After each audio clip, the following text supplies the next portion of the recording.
পতিত সরকার নতজানু পররাষ্ট্র নীতির কারণে সে এই রংপুর অঞ্চলের মানুষের এই জন আকাঙ্ক্ষার এই দাবিটি প্রতি কোনো গুরুত্ব দেননি। বরং আমরা দেখেছি যখন পতিত সরকারের প্রধানমন্ত্রী শেখ হাসিনা ভারতে সফরে যান, প্রিয় সাংবাদিক বৃন্দ তাকে যখন জিজ্ঞাসা করে যে তিস্তা নদীর চুক্তি স্বাক্ষর হবে কিনা, প্রতিবারই উনি আশ্বাস দিয়েছেন, কিন্তু 16 বছর উনি তিস্তার পানির চুক্তি স্বাক্ষর করতে পারেনি।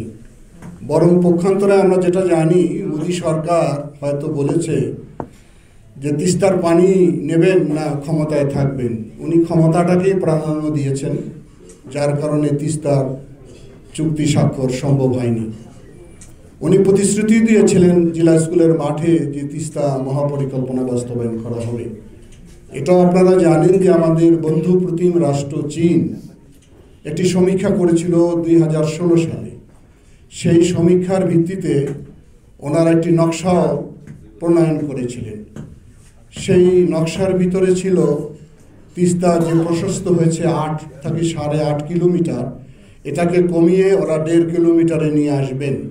2 দিকে প্রশস্ত রাস্তা তৈরি করবেন, গাইড বাঁধ দিয়ে দিবেন, স্যাটেলাইট শহর করবেন, ইকোনমিক্যাল জোন করবেন, হাউজিং করবেন এবং পর্যটনের ব্যবস্থা করবেন। রংপুরের মানুষ আশাবাদী হয়ে উঠেছিল যে এই প্রকল্পটি যদি বাস্তবায়ন হয়, যে তিস্তা একসময় প্রমত্ত ছিল, বহমান ছিল, পানির অভাবে তিস্তা এখন মরুভূমিতে পরিণত হয়েছে। তিস্তার করাল গ্রাসে রংপুরের 5টি জেলার মানুষ আজকে গৃহহীন, ঘরহীন, সংসার ভেঙে তছনছ হয়েছে। এলাকার মানুষ তাদের হয়তো একটি জীবন রক্ষার এই প্রকল্পটি বাস্তবায়ন হবে, কিন্তু সেই সরকারের নতজানু পররাষ্ট্র নীতির কারণে আমরা যেটা জানি যে ভারতের আপত্তির কারণে সে প্রকল্পটি বাস্তবায়ন করা সম্ভব হয়নি। আমরা এখন মনে করি একটি মুক্ত বাংলাদেশ, জুলাই বিপ্লবের মধ্য দিয়ে এখন কথা বলার স্বাধীনতা আমরা ফিরে পেয়েছি। রংপুরের মানুষ জেগে উঠেছে, তারা 2টি দাবিকে সামনে রেখে এগিয়ে যেতে চায়। একটি হলো তিস্তার পানির ন্যায্য হিস্সা আমরা চাই এবং তিস্তা মহাপরিকল্পনাটা আমরা বাস্তবায়ন দেখতে চাই। সে কারণে আমরা আগামী 17 এবং 18 ফেব্রুয়ারি লাগাতার যে কর্মসূচি দিয়েছি, এখানে রংপুর, বৃহত্তর রংপুরের নীলফামারী, রংপুর, লালমনিরহাট, কুড়িগ্রাম এবং গাইবান্ধা 5টি জেলার 11টি স্থানে 17 তারিখ থেকে 17 তারিখ দিন এবং রাত, 18 তারিখ দিন এবং রাত পর্যন্ত আমরা লক্ষ মানুষের সমাগম করার চেষ্টা চালাচ্ছি। ইতিমধ্যে জনগণের মধ্যে যথেষ্ট সাড়া আমরা লক্ষ্য করছি, কারণ এই দাবিটি হচ্ছে জন আকাঙ্ক্ষার দাবি, এটি রংপুরের বাঁচামরার দাবি, এটি আমাদের প্রাণের দাবি। সে কারণে আমি আমাদের প্রিয় সংবাদকর্মী ভাইদেরকে আহ্বান করব, আমাদের এই দাবির সঙ্গে আপনারা সোচ্চার হন, আপনারা এই খবরগুলো পরিবেশন করুন এবং সারা জাতিকে না সারা বিশ্বকে জানিয়ে দিতে চাই আমরা যে এই বৈষম্য শিকার হয়েছে রংপুর বারংবার। সেই বৈষম্যের বেড়াজাল ছিন্ন করে আমরা রংপুরের উন্নয়নের নেতৃত্ব দিতে চাই। রংপুরকে যদি আমরা একটি সমৃদ্ধিশালী এলাকা হিসেবে তৈরি করতে চাই, তাহলে তিস্তা মহাপরিকল্পনার কোনো বিকল্প নেই। আর আমরা এটাও জানি যে রংপুর হচ্ছে সবচেয়ে কৃষি দিক থেকে কৃষি ভাণ্ডার হিসাবে পরিচিত, অথচ রংপুরের মানুষ আজকে বেকার, কর্মসংস্থানের কোনো ব্যবস্থা নেই। যদি তিস্তা ঘিরে যদি শিল্প কারখানা, ইকোনমিক্যাল জোন তৈরি হয়, তাহলে হাজার হাজার না লক্ষ লক্ষ মানুষের কর্মসংস্থান এখানে তৈরি হবে। রংপুর হবে বাংলাদেশের মধ্যে সবচেয়ে সমৃদ্ধিশালী এলাকা। আমরা সেই দাবিটাকে সামনে নিয়ে এগিয়ে যেতে চাই। আমরা এবার আমাদের নতুন স্লোগান দিয়েছি, জাগো হে তিস্তা বাঁচাই। এই আন্দোলনে আপনারা সবাই শরিক থাকবেন, আমাদের এই বিষয়গুলো প্রচারণায় আনবেন। আমি আশা রাখি যে রংপুরের মানুষের দীর্ঘদিনের এই বঞ্চিত হাহাকার, এখান থেকে রংপুরের মানুষ আমরা বাঁচতে চাই। আমাদের প্রাণের দাবি এই তিস্তা মহাপরিকল্পনা যাতে অবিলম্বে বাস্তবায়ন করা হয়।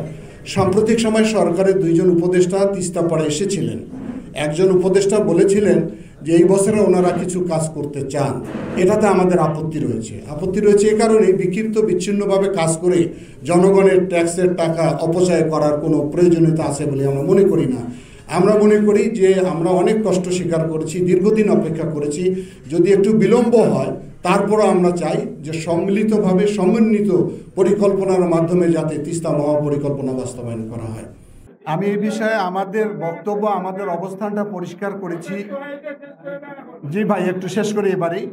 আমরা পরিষ্কার করেছি যে উপদেষ্টা মণ্ডলী যে কথা বলেছেন, আমরা তো সেটা ঘোরতর আপত্তি জানাচ্ছি যে বিক্ষিপ্ত বিচ্ছিন্নভাবে কোনো কাজ করার প্রয়োজন নেই। আমরা দীর্ঘদিন কষ্ট করেছি, আরও হয়তো আমরা কিছুদিন কষ্ট করতে চাচ্ছি, কিন্তু আমরা চাচ্ছি সম্মিলিত একটি পরিকল্পনার মাধ্যমে তিস্তা নদী শাসন করা হোক, খনন করা হোক এবং তিস্তা পাড়ের মানুষের দুঃখ দুর্দশা লাঘব করা। গাইবান্ধার প্ল্যান্ট এবং লালমনিরহাটের প্ল্যান্ট ব্যাপারে তো আপনারা খুবই ভালো জানেন। এরা হলো সরকারের সুবিধাবাদীর একটি অংশ ছিল।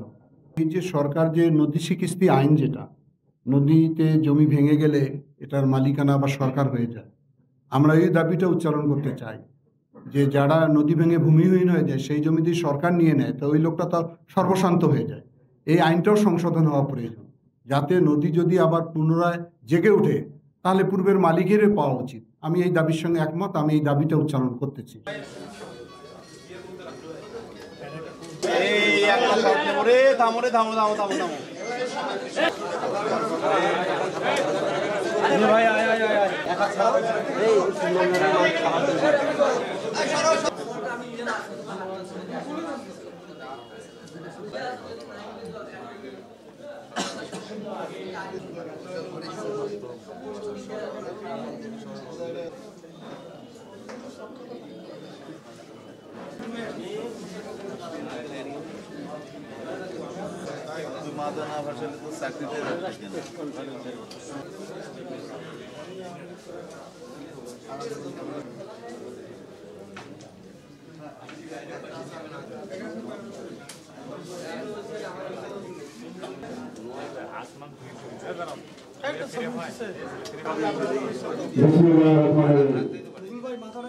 তিস্তা মহাপরিকল্পনা অথবা মেঘা প্রকল্প যাই,